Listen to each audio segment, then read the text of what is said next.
Bismillahirrahmanirrahim. Assalamualaikum warahmatullahi wabarakatuh. Alhamdulillahirabbil alamin, nahmaduhu wa nasta'inuhu wa na'udzubillahi min syururi anfusina wa min sayyiati a'malina, may yahdihillahu fala mudhillalah wa may yudhlil fala hadiyalah. Amma ba'du. Puji syukur marilah kita panjatkan kehadirat Ilahi Robbi yang alhamdulillah telah memberikan kesempatan kepada kita semua sehingga kita bisa bertemu kembali di Ramadan tahun ini. Salawat beserta salam tidak lupa selalu dicurah limpahkan kepada Nabi besar Muhammad Sallallahu Alaihi Wasallam. Alhamdulillah teman-teman, pada Romansa Smart Trend Millennial Virtual hari ketiga ini, Masya Allah kita bertemu kembali bersama salah satu guru kita, salah satu pemateri yang hebat banget teman-teman, yaitu Ustazah Nia. Assalamualaikum Ustazah. Waalaikumsalam Vika. Masya Allah. Assalamualaikum juga anak-anakku yang Masya Allah. Ya, aduh Vika kangen banget ya. Iya Ibu, Masya Allah kangen banget. Ini ya info juga teman-teman, Ustazah Nia itu Masya Allah orangnya itu sangat inspirasi gitu, karena waktu kelas 10 alhamdulillah saya diberi kesempatan diajar oleh Ustazah Nia pelajaran PAI. Jadi setiap hari Jumat itu salah satu pelajaran yang ditunggu-tunggu karena saya tuh senang banget karena setiap pelajaran yang Ibu sampaikan itu ada kisah kehidupan Ibu yang sangat menggebu-gebu gitu untuk dinantikan gitu. Masya Allah, yang nempel di kepala saya itu satu cerita yang disabilitas yang Ibu tolong. Masya Allah. Itu sampai sekarang tuh masih melekat Bu. Masya Allah Vika, alhamdulillah ya. Kalau gitu semoga ini menjadi sama-sama amal soleh kita untuk kelak ya di yaumul akhir, kelak kita, bekal kita. Masya Allah Vika, ketika Vika bertanya tadi, Ibu bagaimana kabarnya? Masya Allah Vika, Ibu sebenarnya pengen nangis ya, karena Ibu diuji sakit yang lumayan cukup lama gitu. Tapi memang kalau dibanding sehat Ibu banyak sehatnya. Tapi ketika diuji oleh Allah, Ibu diberikan sakit hampir 3 bulan lebih. Ya Allah, Vika rasanya ini mau tuh ada di depan gitu. Sampai mau Ibu melakukan apa-apa aja, aduh takut. Padahal sudah jelas ya, memang kita sedang menunggu ajal ya, sesungguhnya kehidupan ini ya. Tapi begitu datang bulan Ramadan, buat apa Ibu takutin gitu ya. Cukup menjadi semua jadi pelajaran bagi hidup Ibu. Semoga Ramadan ini benar-benar menjadi ladang ibadah untuk kita semua gitu. Karena apa ya Vika, ada perasaan tidak sangka aja kok saya bisa menemui bulan Ramadan ya. Sampai kemarin sempat ya Allah, padahal tidak boleh berputus asa, tapi sempat juga sebagai manusia berputus asa Vika gitu. Tapi begitu 2 hari lagi 1 hari bulan Ramadan, di situ Ibu bersemangat dan mudah-mudahan semangat terus ya Vika. Doanya dari semua juga gitu ya, bahwa dari semua kejadian yang Allah berikan ada hikmahnya Vika. Kan juga dikatakan bahwa semakin Allah cinta sama hambanya, semakin dikasih cobaan. Betul sekali Vika, Masya Allah. Ternyata jauh dari kata kita itu beriman, jauh kita ini dari kata takwa. Ternyata kalau lihat itu masih jauh banget gitu ya Vika ya. Oke ya teman-teman, di Romansa hari ketiga ini Ibu atau Ustazah Nia akan menyampaikan sebuah materi tentang amalan-amalan. Ini pasti teman-teman banyak yang bertanya-tanya, kenapa sih bulan Ramadan tuh bulan yang sangat dimuliakan gitu Bu, bulan-bulan yang dianjurkan untuk selalu beribadah. Kita banyakin tadarus Al-Quran, emang kenapa sih harus tadarus Al-Quran gitu? Betul. Gimana Ibu? Masya Allah, bismillahirrahmanirrahim. Segala puji bagi Allah Subhanahu wa Ta'ala yang telah menjadikan bulan Ramadan ini berbeda atau lebih baik daripada bulan-bulan yang lainnya, karena di dalamnya telah Allah turunkan Al-Quran. Juga kita sebagai muslim sudah diwajibkan untuk berpuasa sebagai pondasi Islam. Salawat dan salam kita haturkan kepada tentunya Nabi Muhammad Sallallahu Alaihi Wasallam yang alhamdulillah telah menyampaikan berbagai macam tata cara beribadah di bulan Ramadan, juga telah memberikan contoh bagaimana tata cara menghidupkan bulan Ramadan ini gitu. Jadi ada 3 peta beribadah dalam bulan Ramadan. Yang pertama adalah ibadah lail, ibadah di malam hari gitu ya. Yang kapan itu waktunya? Dari setelah Isya sampai waktu syahar ya, bukan sahur tapi waktu syahar. Yang kedua ibadah syahar. Apa itu ibadah syahar Teh Vika ya? Ibadah syahar itu ibadah yang dilakukan 20 atau sampai 30 menit sebelum fajar. Di sini hebatnya doa-doa kita yang akan langsung diijabah oleh Allah Subhanahu wa taala waktu sahar itu ya. Jadi setelah kita sahur makan itu kita sempatkan diri untuk meminta ampunan kepada Allah, untuk berzikir, beristighfar kepada Allah Subhanahu wa taala, karena di sini luar biasa. Jadi gitu ya. habis waktu jangan tidur lagi gitu Bu. Jangan dari kesehatan juga udah Masya tidak Allah. baik ya. Kita upayakan untuk senantiasa menahan diri gitu, menahan diri karena memang justru di penghujung 20 menit atau 30 menit sebelum waktu fajar ini mustajabnya doa ya. Makanya dianjurkan untuk mengakhirkan sahur. Mengakhirkan sahur gitu Teh Vika. Kemudian yang ketiga adalah ibadah nahar ya, ibadah siang hari tentunya setelah fajar sampai maghrib menjelang isya Teh Vika. Anak-anakku sekalian yang dirahmati Allah dan insya Allah dimuliakan oleh Allah Subhanahu wa taala, amin ya rabbal alamin. Amalan-amalan saja tadi ya, apa saja yang dianjurkan oleh Allah yang tentunya di bulan Ramadan yang pertama adalah puasa sesuai dengan surat Al-Baqarah ayat 183. Ya, bismillahirrahmanirrahim. Ya ayyuhallazina amanu gitu kan. Hai, sampai di situ kata-katanya ya. Hai orang-orang yang beriman, kutiba alaikumusiyam kama kutiba alal ladzina min qablikum la'allakum tattaqun di situ ya. Hai orang-orang yang beriman, diwajibkan atas kamu berpuasa sebagaimana telah diwajibkan orang-orang sebelum kamu. Untuk apa? La'allakum tattaqun, supaya kita meraih ketakwaan. Jadi ketakwaannya tidak bisa diraih tanpa dengan amalan-amalan soleh ya, sifatnya korelasinya adalah dengan amalan-amalan soleh kita, tentunya kita akan meraih ketakwaan. Maka itu jangan sampai terlewati bulan Ramadan ini dengan begitu saja, rugi karena belum tentu kita jangankan tahun depan besok kita belum tentu kita bisa berpuasa ya. Kita dengar orang-orang soleh ketika akan tiba waktu Ramadan itu Allah panggil, tiba ajalnya gitu ya, karena mereka mungkin sudah cukup amalnya. Nah kita harus berapa Ramadan lagi kita diampuni dosa kita gitu, butuh berapa Ramadan lagi, sedangkan belum tentu kita sampai kepada penghujung Ramadan, belum tentu kita menemui lagi tahun depan Ramadan gitu Teh Vika. Jadi pertama amalannya adalah puasa untuk mencapai ketakwaan gitu ya, yang utama gitu ya. Ada penjelasan yang memang yang rukhsah, yang diberi keringanan seperti apa gitu ya, sudah dijelaskan dalam Al-Quran dan hadis. Kemudian tentunya yang kedua ya Masya Allah adalah membaca Al-Quran Teh Vika. Ya Allah, ikro gitu ya, ikro Quran ya, fa innahu ya'ti yaumul qiyamah itu ada syafi'an di situ, kemudian li ashabihi. Jadi bacalah Al-Quran karena akan datang pada hari kiamat itu memberikan syafaat kepada kita, kepada para ahlinya. Siapa itu ahlinya? Orang yang membaca Al-Quran tentunya. Kemudian siapa juga? Orang yang mempelajarinya, menghafalkannya, juga mengamalkannya Teh Vika. Masya Allah ya. Jadi tadarus ini jangan kita selalu lewatin gitu, sayang banget gitu. Walaupun kita hanya bisa 1 lembar, 2 lembar, 1 juz, 1 mushaf. Oh Masya Allah ya, Nabi Muhammad SAW yang telah dimaksum, dijamin oleh Allah masuk surga, diampuni segala dosanya. Berapa tamatan Al-Quran ya dalam 1 bulan ya, sampai akhir hayatnya itu sampai berapa tamat Al-Quran. Nah, kita yang belum tentu dijamin, yang belum tentu masih jauh amal-amalan kita, masa iya kita tidak membaca Al-Quran? Di situ dilanjutkan tadi ayat Al-Baqarah ayat 183, dilanjutkan dengan Al-Baqarah ayat 185. Syahrul Ramadan allazi unzila fihil Quran.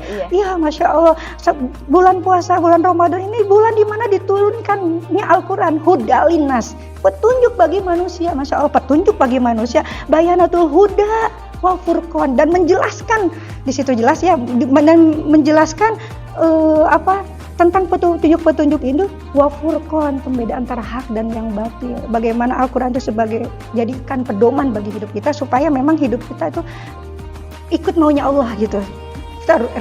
Susah hidup kita kalau misalnya bertolak Allah maunya ke sini, kita maunya ke sini, ya sudah. Insya Allah ya Bu, kalau hidup berpegang pada Al-Quran itu nggak akan pernah tersesat gitu. Masya Allah, pokoknya nggak akan banget Teh Vika gitu ya, kita ketika taat sami'na wa ata'na kepada memang yang diajarkan Rasul itu, hati kita akan tenang, hidup kita akan senantiasa tidak diliputi dengan kecemasan yang berlebihan. Padahal pernah mengalami itu sebenarnya ya, tapi ya itulah mungkin karena jauh dengan Al-Quran gitu. Apa amalan yang ketiga Teh Tika kira-kira apa ya? Setelah Sedekah gitu ya, Bu? Oh, betul banget Teh Tika. Masya Ya Allah, sodako ini, aduh, kalau hari biasa kita pernah mendengar ya the miracle of giving, keajaiban dari sodako ya tentunya.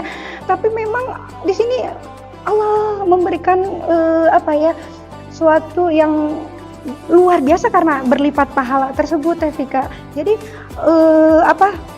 sampai ada sebuah hadis yang mengatakan kasih deh seteguk air buat sebiji kurma. Tapi bukan berarti ini tetangga hiji, tetangga dua gitu, tidak begitu juga ya.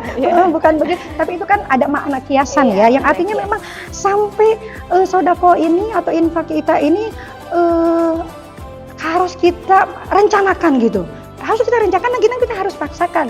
Allah hebatnya Islam ini tidak melihat nominalnya, tidak melihat kisarannya. Masya Allah, kita bisanya memang infak saat ini 10.000, ayo keluarkan 10.000. Atau sebenarnya secara kasat mata untuk orang, sebenarnya itu membantu diri kita sendiri Teh Vika. Ya Allah hebatnya sodako itu memberikan kemudahan bagi kita sebenarnya gitu. Kayaknya nggak ada ya Bu kisah orang yang suka sodakoh terus jatuh miskin. Oh, ada banget itu mustahil, bahkan sebaliknya pernah ya Ibu ceritakan bagaimana orang yang bakhil itu, kemudian cerita Rasul Korun itu seperti apa gitu, itu nggak ada sebenarnya. Cuman memang kadang kita itu terlepaslah dari godaan setan tadi itu ya. Suka merasa tidak cukup, jadi pas mau ngasih ke orang teh, bener nggak ya kita udah terpenuhi gitu ya? Bener, betul banget. Padahal di sini gini ya.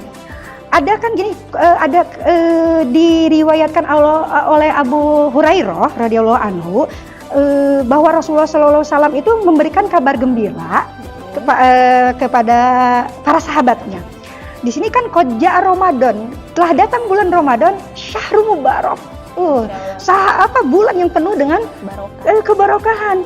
Fihi di situ ya, fihi tubtahu abwaba. Nah, tubtahu abwabal jannah, dibukakannya pintu-pintu surga. Waktu gelagu fihi jahannam, dan ditutupnya pintu-pintu neraka sampai tuh waktu golu syayatin itu, dan dibelenggu setan-setan tersebut ya. Fihi lailatul khairu min alfi syahr, dan di dalamnya ada memang bulan yang lebih baik daripada 1000 bulan. Insya Allah ya Teh Vika. Ini Bu, kan di bulan Ramadan itu setan itu dibelenggu ya. Tapi kenapa? Kenapa? Kenapa di bulan Ramadan banyak kali, termasuk Pika juga, kadang masih termasuk suka Ibu juga. berkata yang kasar, atau membicarakan sesuatu yang tidak harus kita bicarakan, padahal katanya setan itu sudah dibelenggu. Sebenarnya benar nggak sih gitu? Jadi begini, kita maknai tahu abwabal jannah, dibukakan pintu surga. Itu bukan mananya pintu surganya, bukan begitu ya. Tapi memang Allah berikan amalan-amalan yang luar biasa, amalan-amalan yang begitu hebatnya, begitu dahsyatnya, yang menggiring kita ke surga gitu, seperti itu. Ya, Allah permudah. Kemudian memang Allah tutup gitu loh, tutup pintu neraka tersebut. Emang kan intensitas, kapasitas pada bulan Ramadan beda gitu kan. Sampai ruhnya pun beda, ruhnya tuh beda.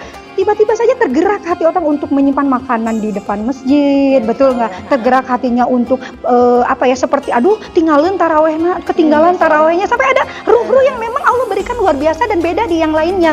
Nah, masuk belenggu setan, tapi kok masih ya banyak, maaf punten ya, banyak yang nggak ada puasa. Saya aja deh masih mulutnya tidak bisa dijaga, matanya juga belum bisa dijaga gitu ya.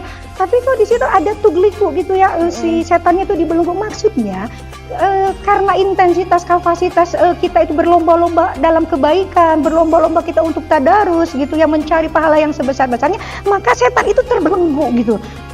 Tetap dia menggoda, tapi kapasitas intensitasnya tidak seperti hari-hari biasa Teh Vika gitu. Karena emang sangat istimewa. Sangat istimewa, luar biasa ya. Mudah-mudahan kita bisa melaluinya dengan baik ya, dengan istiqomah, itu yang terpenting gitu. Nah, apalagi Teh Vika tadi udah 1, 2, 3, 4 mungkin ya. Tentunya kita amalan-amalan yang dianjurkan ya menghidupkan Lailatul Qadar. Lailatul Qadar khairu min alfi syahr.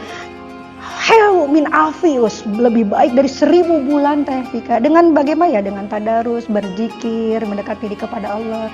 Ya di situ sampai man man koma di situ Lailatul Qadar gitu ya, imanan wahtisaban gitu, ghufirallahu ma taqaddama min dambihi, sampai seperti itu ya. Barang siapa yang mendirikan malam Lailatul Qadar dengan keimanannya, berharap hanya Allah semata gitu ya, ghufrallahu min taqaddama min dambihi, Allah akan mengampuni dosa-dosa kita yang lalu-lalu sampai saat ini gitu, Masya Allah gitu ya. Dan malam Lailatul Qadar itu nggak ditentuin, misalkan nih tanggal segini malam Lailatul Qadar. Kalau malam segitu mungkin orang-orang akan memenuhi masjid untuk itikaf, tapi Allah memberikan perkiraan nih tanggalnya segini. Mungkin karena itu hikmah dari supaya umat-umat gitu, supaya hamba-hamba Allah itu selalu dari awal Ramadan sampai akhir Ramadan itu menantikan malam Lailatul Qadar, makanya Allah cuma ngasih perkiraannya aja. Iya, gitu. Sepakat berpendapat para ulama itu ya, dengan ketetapannya bahwa di 10 hari, tapi ada yang berkata 20, di malam 21, di malam-malam ganjil gitu. Kalau ditentukan Teh Vika malam tanggal 21 ya penuh masjid, Bu. Penuh banget, kemudian kita nggak mau tergerak kemana-mana, ini loh malam Lailatul Qadar seperti itu. Ya tentunya malam selanjutnya yaitu itikaf ya, itikaf itu kan berdiam diri di masjid ya, bukan berarti tidur juga diam dong gitu kan di masjid. Nah Bu, banyak juga yang salah pengertian, katanya tidurnya orang yang puasa itu dapat pahala, tapi kayaknya kalau tidur seharian sayang deh Ramadannya gitu iya, kan. juga betul. Maksudnya kata kita mendengar salah satu potongan misalnya hadis tentang ya saumnya orang yang berpuasa itu berpahala gitu, lalu kita tidur ya, mana nilai-nilai ibadah yang lainnya sayang kita lewatin ya. Ya ketika tidurnya yang memang bukan cukup tidurnya, memang secara rasional yang memang secara rasional memang ini ya itu menjadi ibadah. Kalau tidur terus ya memang kemana amalan-amalan yang lainnya gitu ya. Tidur ya, habis sahur tidur, nanti habis siang juga tidur lagi, habis sholat duhur tidur lagi sampai asar. Duhanya kapan? Kemudian tilawahnya kapan? Sayang banget gitu ya. Jadi gimana caranya tidurnya dapat pahala, tilawahnya dapat pahala, juga sholat sunatnya kita raih gitu kan, seperti itu. Yang terakhir adalah tentunya selain itikaf adalah tadi umroh ya, karena memang umroh dalam bulan puasa itu sama dengan melaksanakan ibadah haji. Itu Teh Vika gitu ya, amalan-amalan yang dianjurkan. Itu ya teman-teman, amalan-amalan yang dianjurkan di bulan Ramadan. Nah jadi sekarang kita langsung ke sesi tanya jawab. Aduh, boleh deh, jangan susah-susah ya. Ya. Duh, Teh Vika mah luar biasa ya.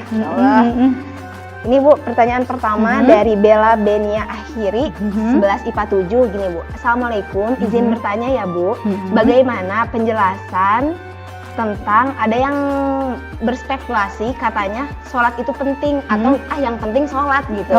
Aduh, Masya Allah ya. Kita ketahui bersama kalau memang sholat itu adalah wajib ya Allah, Masya Allah wajib, dan itu memang tiang agama gitu kan. As-sholatu imaduddin. Betul Teh Vika, itu sampai ketika kita tidak mampu berdiri, bisa duduk, tidak mampu duduk, berbaring sampai dengan isyarat dan sebagainya gitu, karena memang itu kewajiban. Kalau kita menginikan sholat, asal sholat, Masya Allah, anak kecil juga bisa Teh Vika asal sholat. Takbir salam gitu. Itu mah bisa. Jadi bukan asal sholat. Kalau asal sholat kan hanya menggugurkan kewajibannya, yang penting sholat jungkir balik, assalamualaikum selesai. Tapi memaknainya, bagaimana kita memaknainya, bagaimana kita nantinya mengaplikasikan dalam kehidupan sehari-harinya. Masa iya dengan wujud syukur kita kepada Allah cukup dengan Allahu Akbar dengan seperti tidak itu memaknai. Iya, kemudian tidak, apalagi kehusuannya mungkin ya gitu. Teh Vika, tadi Ibu maaf nih Teh Vika, tadi ada sholat tarawih sudah ya dibahas ya. Ya itu termasuk anjurannya juga ya sholat tarawih. Ya lanjut ke pertanyaan ketiga dari Triloka Purnamasari kelas 10. Nah Ibu, pertanyaannya seperti ini. Jika seorang wanita sedang halangan atau haid, apakah masih bisa mendapatkan pahala ibadah di bulan puasa? Masya Allah. Jadi hebatnya dan sayangnya Allah kepada para kaum muslimah, istimewa pada kita, bersyukurnya kita sebagai wanita, karena memang di dalam Al-Quran sudah jelas kedudukan wanita itu dimuliakan oleh Allah Subhanahu Wa Taala. Jadi ketika dalam keadaan haid atau tidak suci, jangan khawatir para wanita muslimah, jangan khawatir. Karena apa? Allah akan memberikan pahala-pahala yang tidak dikurangi. pahala-pahala yang luar biasa. Misalnya gini, seorang wanita muslimah itu dalam waktu bersucinya, waktu keadaan sucinya, dia selalu tilawah Al-Quran. Kemudian sholat sunnahnya tidak ketinggalan. Kemudian lagi puasa Senin Kemisnya juga tidak tertinggal gitu kan. Tapi kalau ketika puasa Senin Kemis kan gugur ya ketika sudah, maksudnya artinya hanya Ramadannya saja yang kita lakukan ya. Tapi begitu Ramadan, wanita itu diberikan oleh Allah untuk menstabilkan kesehatannya, itu kan diberi haid gitu kan.